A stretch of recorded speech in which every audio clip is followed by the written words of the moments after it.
Welcome to France 24, everyone, in the France 24 debate. I'm Jeannie Godula. Well, it's been 2 days now since Emmanuel Macron made history, the first to become president here in France without the help of an established party, the first to reach the Élysée presidential palace, having never been elected to any office before, and the youngest French leader since Napoleon. But now that the confetti has settled and the French and European flags have been put away, the hard work really begins. Macron's greatest weakness going into the presidential election is his greatest weakness still. He has to go from having literally 0 MPs, because he still doesn't even have a political party, to a working majority in parliament, and this in just 4 weeks' time. So, how does he get there? And is his win just a hiccup in the business as usual of France's 2 main political parties, or a seismic shift that will shake up French politics for years? That is the subject of tonight's debate. Well, to talk more about this with me tonight, I'm joined on the set by Julie de Pimodon. You are the founder of Fluicity. That's an application that helps citizens dialogue with elected officials. Famke Krumbmüller, you are the co-founder and the head of political intelligence risk management firm OpenCitiz. Alexis Poulain, hello. You are the co-founder of online magazine Le Monde Moderne, or The Modern World. And Bruno Bernard, hello Bruno. You are the deputy chief of staff at the mayor's office of the 9th arrondissement here in Paris. And you're also part of the conservative right party, Les Républicains. Well, Macron's task now is forming a government, winning the legislative elections. All 577 seats in parliament are up for grabs. The first task at hand will be getting not just the majority, but the candidates. He has to find these almost 600 people. Julie, you have your finger on the pulse of what people are thinking. How realistic is that? I do think it's quite realistic, because I think Macron's methodology in the way he co-constructed his program was really close to what people wanted. He actually did this Grande Marche to really understand on the field what people wanted. And I think this is the way forward. I think today's politics needs more doers, maybe least thinkers, and really need to be closer to the people when thinking. So I think a lot of people want to join this march and really join the movement as quickly as possible. And Macron's plan seems to tap into what Julie was saying, because he has said he wants to make at least half of these candidates normal people, if you like, not politicians, and not to say that politicians aren't normal. Alexi, do you think that the French people are willing to put their trust in someone who's never held office before? So many people? I think, yeah, I guess it's the time. That's why Macron's success is coming from. I think the timing is right. People are fed up with professional politicians like Manuel Valls coming back, from I support my candidate, I don't care about my candidate, I want to join En Marche.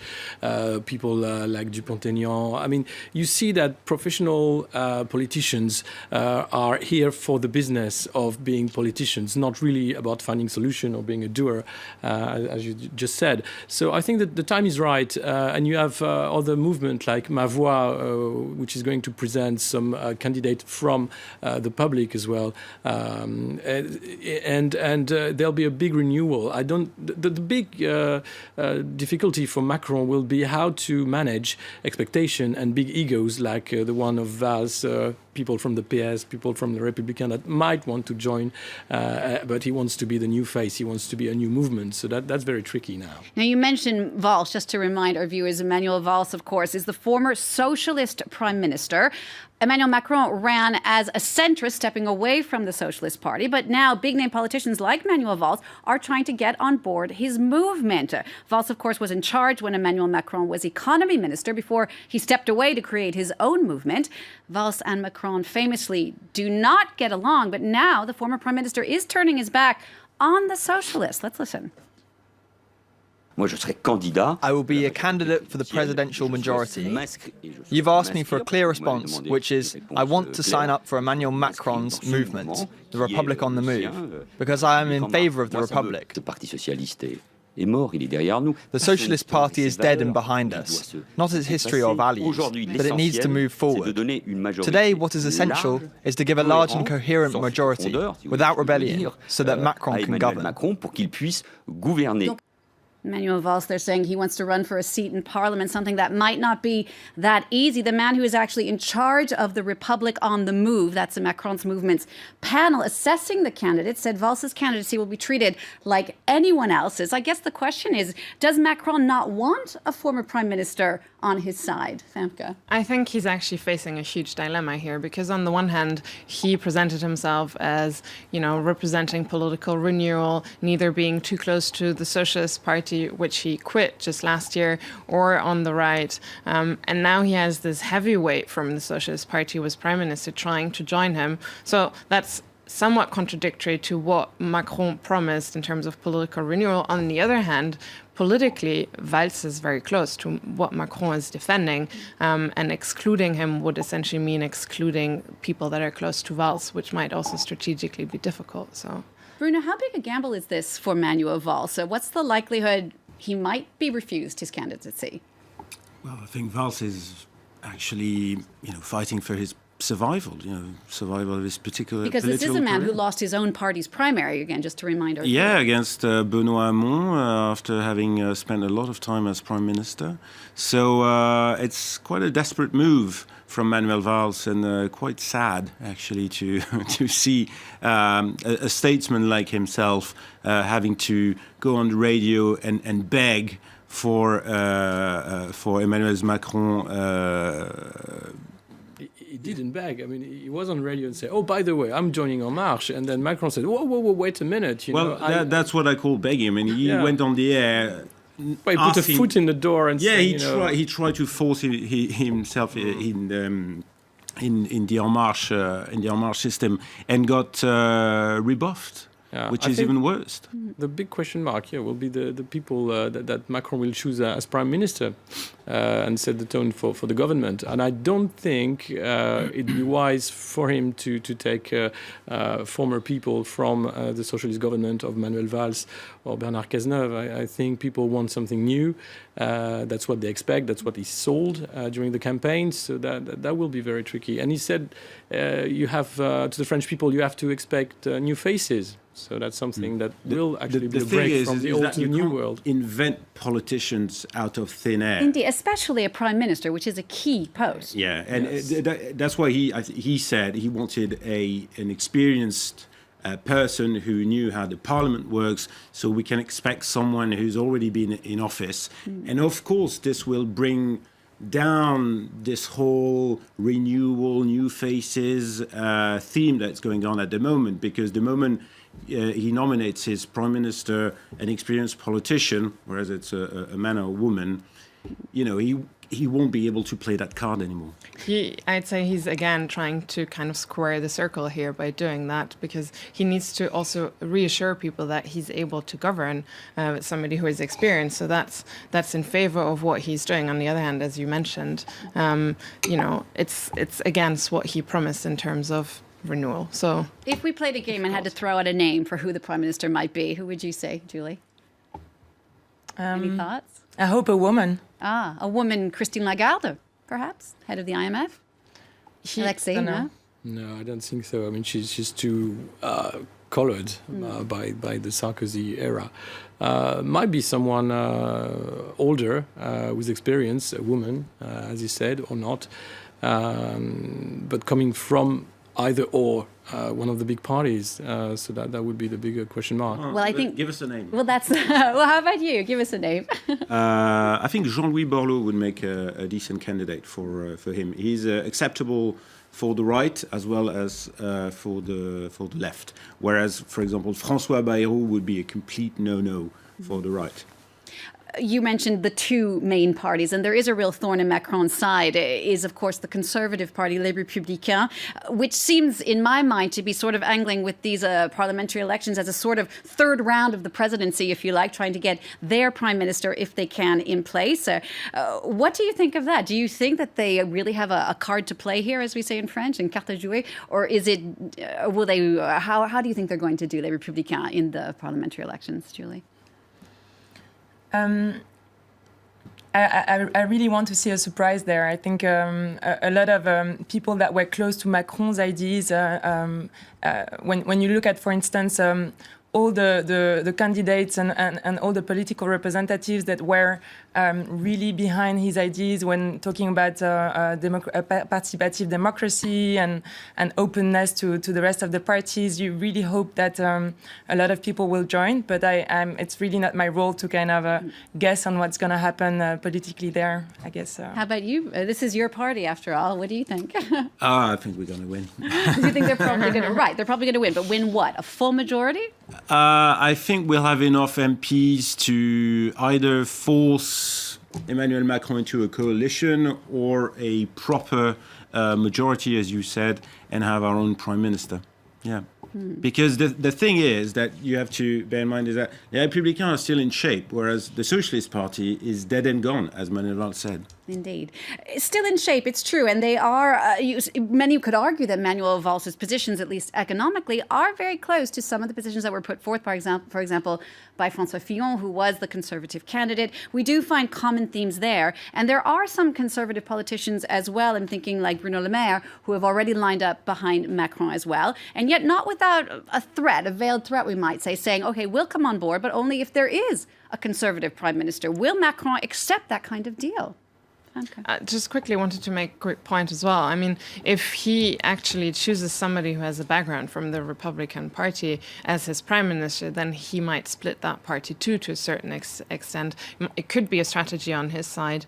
In either way, any scenario which does not involve a full majority for his own movement will imply that in one way or another he will be dependent on the Republicans. So they will be in the position of strength in the next parliament. Alexei?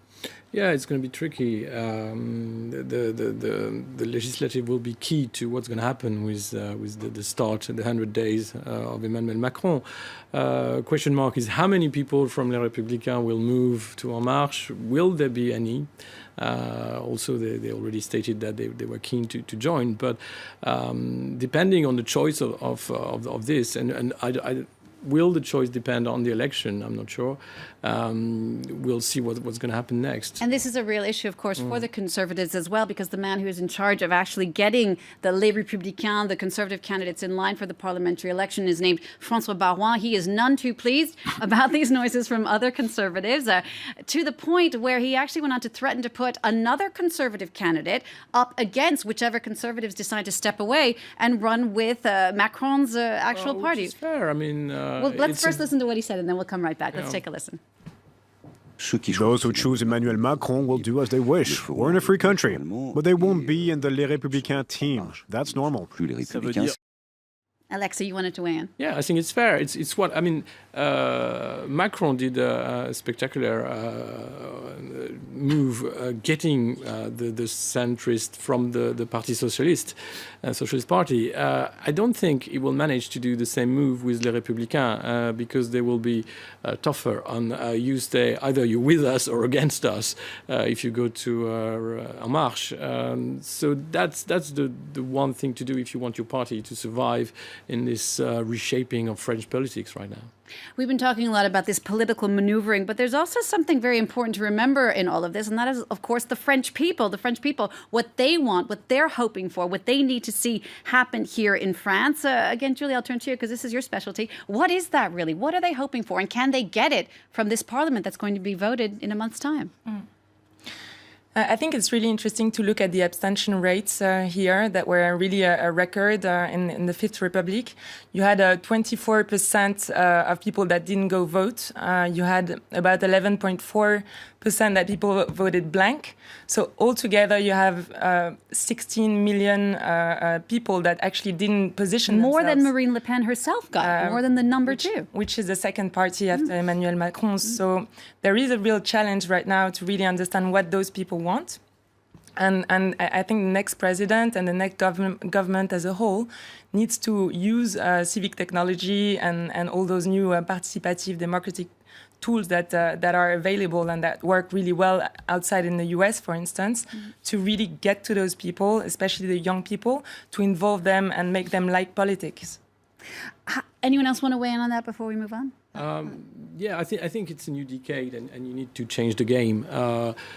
You see, young people, I think, were interested in politics with Mélenchon. You see, Les Insoumis, I think a lot of young voters, where it was their first campaign, they were very happy to go for the more leftish candidate that was there.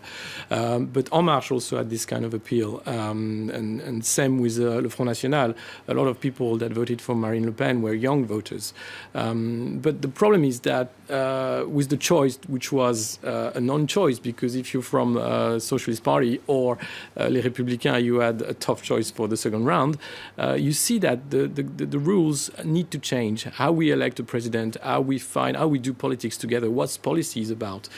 Is it about more growth? Is it about fighting again for a seat? Or is it about living together and looking ahead in the same direction in the future? Indeed. You ask what the French wanted from that president. The next day, the day after he got elected, a poll was released saying that 63% of the French people didn't want Emmanuel Macron to have a majority in parliament. So it's quite contradictory to the fact that they just elected him.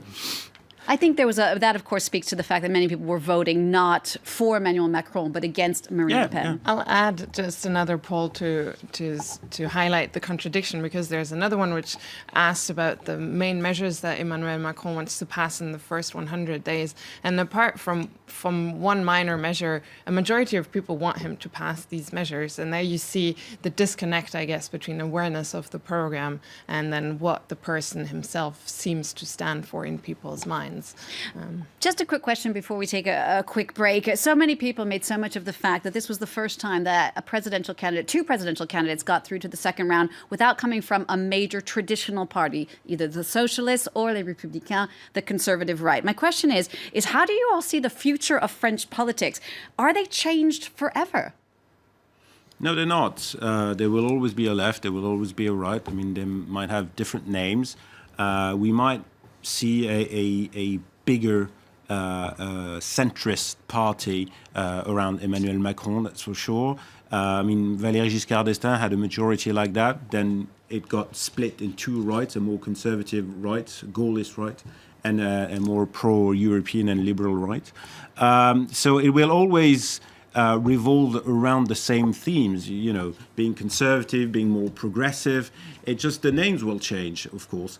But I don't see the conservative right vanishing or melting itself into the National Front, or even Jean-Luc Mélenchon's leftist party, melting itself in a new form of a socialist party, that's for sure. You can still ask, I'd say, to what extent the current system is made for what's happening, because it is a presidential two-party system that we have in France, and the president should have, let's say, and that's how the system is made, a big majority in parliament. And when you have a president who's not sure to have a majority in parliament and needs to form coalitions, something that's entirely unprecedented in France, you can ask yourself how well the system actually fits what's going on. Famke, thank you so much. Thanks to all our panel. We're just going to take a quick break and we're going to talk a bit more about what's next for Emmanuel Macron, particularly when it comes to the European Union, just after this.